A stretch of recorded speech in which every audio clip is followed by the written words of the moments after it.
Hello and welcome to this Philbert Flies review of Drzewiecki Design's Ronald Reagan Washington National Airport and Washington Landmarks add-ons. These are two separate purchases. I'm going to spend the bulk of this review looking at the airport, but I thought it would be silly not to give you a little look at the landmarks while I was at it, seeing as they complement each other so well. You join me on approach to runway 1 at Washington National, and I'm starting with an approach, as always, to give you a look at the surrounding area and the chance to gauge the performance of the add-ons on my system. On the subject of performance, you'll notice I'm getting quite a few stutters here. I've tried this same approach having uninstalled the landmarks, and it is less stuttery, but not significantly so. Are these stutters there because of the latest SIM update, because the scenery is particularly resource intensive, or because my computer is just a little bit past it?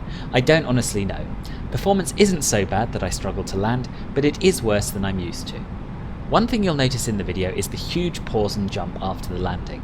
I didn't experience this at all in the sim, but sadly it's quite common on my videos and streams when I'm landing at certain airports. I think I need to do some upgrading. Anyway, enough wittering on for now. I'll let you watch the rest of the approach and landing in peace, and I'll speak to you again when we're parked up at a gate. Then we'll have a good look around the airport in different weather and lighting conditions, a whistle-stop tour of a few landmarks, and I'll finish up with my final verdict. Speak to you shortly.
Welcome to Washington National. We're parked up on gate 41 at the North Pier, and we're going to start by having a look at the jetway connecting to the aircraft.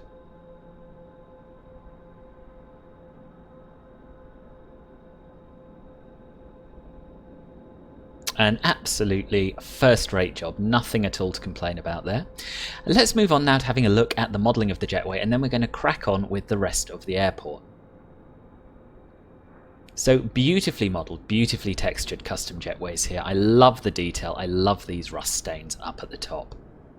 And we'll move on to having a look at some parts of the terminal now. We're going to go straight inside and have a look at the interior, because that is the thing that catches your eye first when you pull up at any of these gates.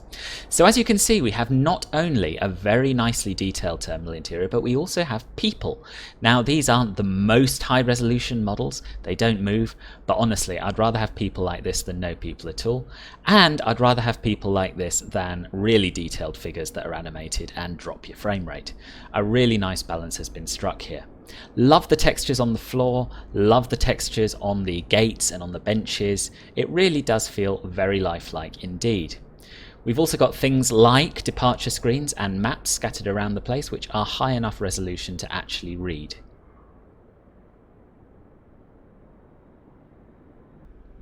Moving back outside, and the exterior modelling and texturing is no less impressive. We've got really crisp textures, really intricate details on the outside of this terminal. The roof detailing is pretty good as well. Again, very nice sharp textures. Nothing looks blurry even when you get up super close. Moving on over to the main Terminal B building. By and large, the modelling continues to be impressive.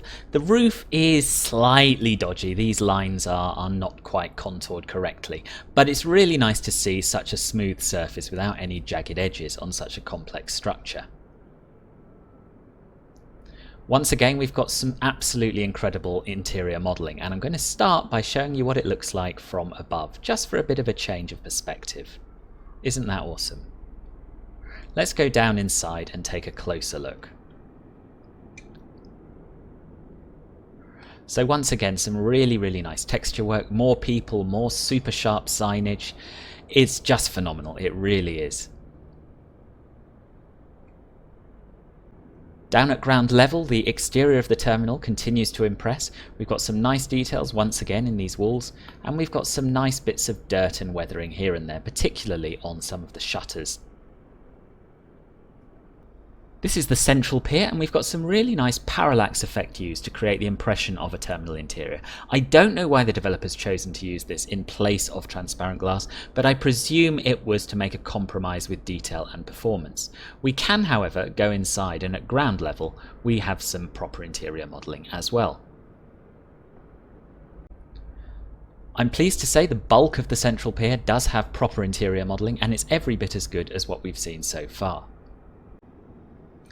Exactly the same is true of the South Pier.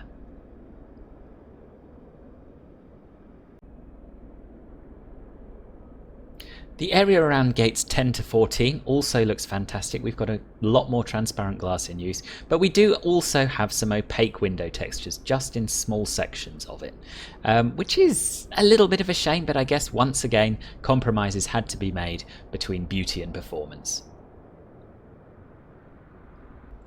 Moving further south around the curved section, which I believe is part of Terminal A, we have this absolutely fantastic 3D signage. It looks really very good indeed, and there's some fantastic texture work beneath it as well, with some nice cracks and textures in this concrete.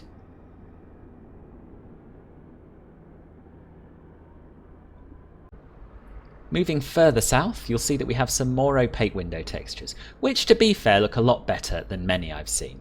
We have some more parallax, but no more transparent glass in this direction.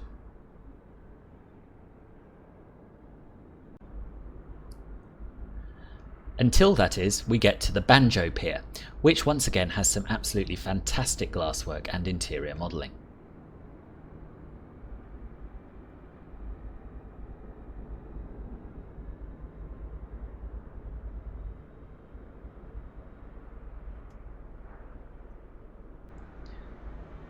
The south hangars have been beautifully modelled and beautifully textured. They look incredibly lifelike thanks to the weathering and the imperfections in the surfaces. You'll also notice that we have one of the hangars with the doors open and an American Airlines 737 inside it. And yet again, there is a mind-blowing amount of interior detail.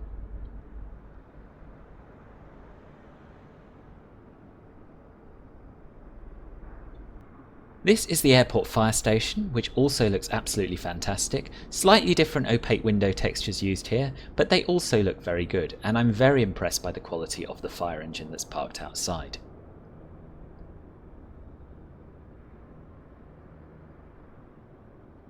The control tower is fantastic, very well modelled, very nicely textured, and as you can see, it too has its own interior, which is every bit as impressive as the terminals.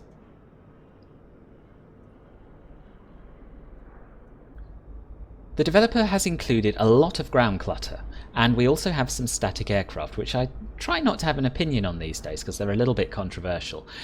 But I will say this, between the statics and the ground clutter, the place feels full of life. It's ground texture time now, and I have to say these aren't the best I've ever seen. While the materials used and their colours seem to match the real airport pretty closely, there are some very blurry bits like these patches of dirt around the apron, and the lines between the different surfaces are also kind of blurry, as you will see over here.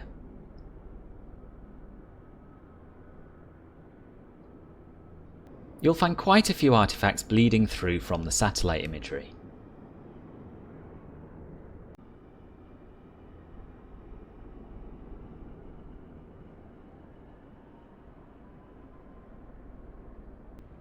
The grassy areas look pretty nice though,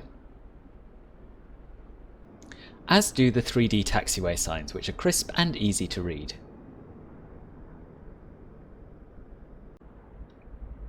And the runways look very realistic indeed, with accurate ground markings even down to the correct font being used for the runway numbers, and a good amount of rubber marking around the centre lines.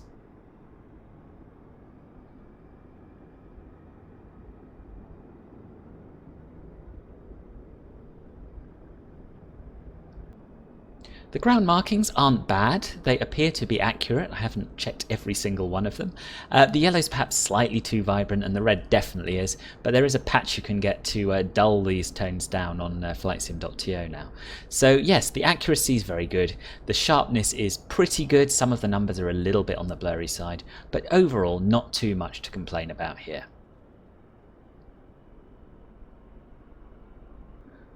The landside entrances to the terminals look insanely good, really detailed, from trees to 3D vehicles to this beautifully modelled glass canopy and the sharp-ish textures on the elevated roadway, certainly as sharp as I would need them.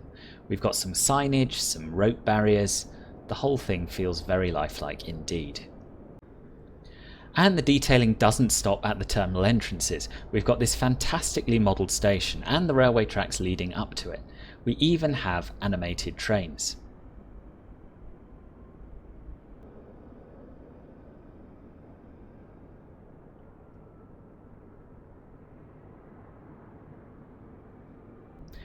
Moving further away still from the airport entrance, we have this parking garage with some 3D vehicles on top of it. The whole airport really does feel alive. Here's Washington National by night, and really all I can say is wow, it's just breathtakingly beautiful. The apron night lighting is fantastic, the light coming from the terminal buildings is fantastic. It's just spectacular, it really is.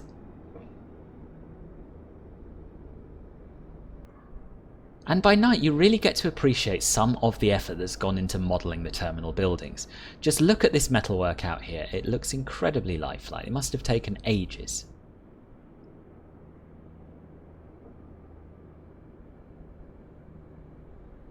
And moving inside, honestly, I've never seen a terminal that looks this good by night, it's just fantastic.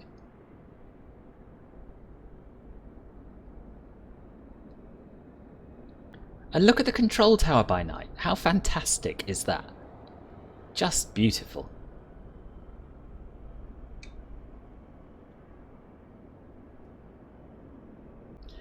The parallax effect looks pretty good by night. Some of the opaque window textures look pretty good by night, like these ones at the bottom, which do create a convincing impression of light from within.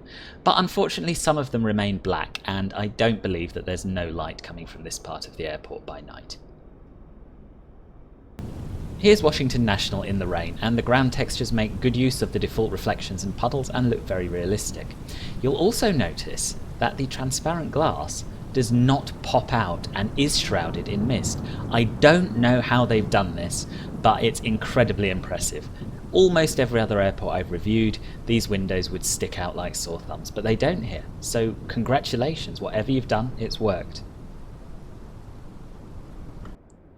I would describe the snow implementation as average, maybe slightly above average. There are the usual oddities, so we've got some very thickly blanketed taxiways and apron areas, and then some much less used areas which have a really thin covering, which doesn't make a lot of sense. The runways look okay, we've got clear centre lines more or less, but we also have some odd lines here and there. Now we know that snow's difficult to work with in this sim, and overall I can't be too critical. It looks alright, it looks like an airport in the winter.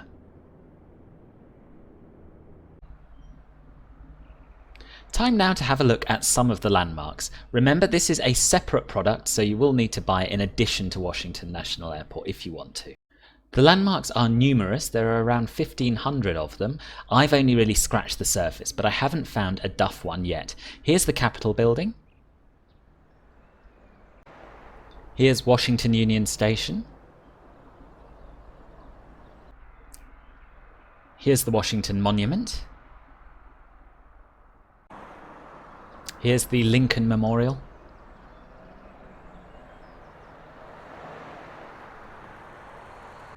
And here's the White House, featuring not only a presidential helicopter on the lawn, but also a fully modelled Oval Office. Now some will say this is a pointless gimmick because when are you ever going to fly through the Oval Office or close enough to actually see inside it? But I think they're wrong. I think this is just incredibly cool.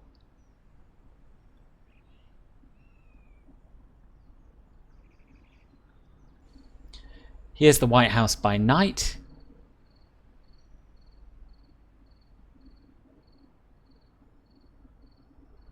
And here's an overview of what DC looks like by night.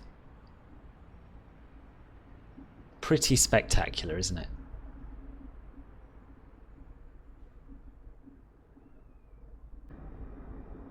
So what do I think of Drzewiecki Design's Washington National Airport and Washington landmarks?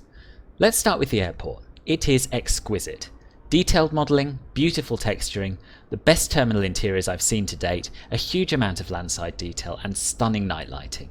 Yes, I was a little bit disappointed by the ground textures and the nighttime opaque window textures. Boo-hoo, poor me, now go and buy it. As for the landmarks, well, it depends what sort of flying you're going to be doing. If you're mostly an IFR pilot, then it's probably best to save yourself the cost and the performance hit. But if you think there's any chance at all that you might want to fly low and slow over the capital of the USA one day and have it looking as close to reality as possible, then you can currently get this package of roughly 1,500 custom-made buildings and other points of interest for about $13 US, 11 euros or £9 in the Orbex March Madness sale. And that, in my opinion, is a bargain. So there you have it. I hope you found this review useful. If you have, do please give it a thumbs up and subscribe to the channel. Thanks for watching, and I hope to see you again soon here on Philbert Flies. Bye bye.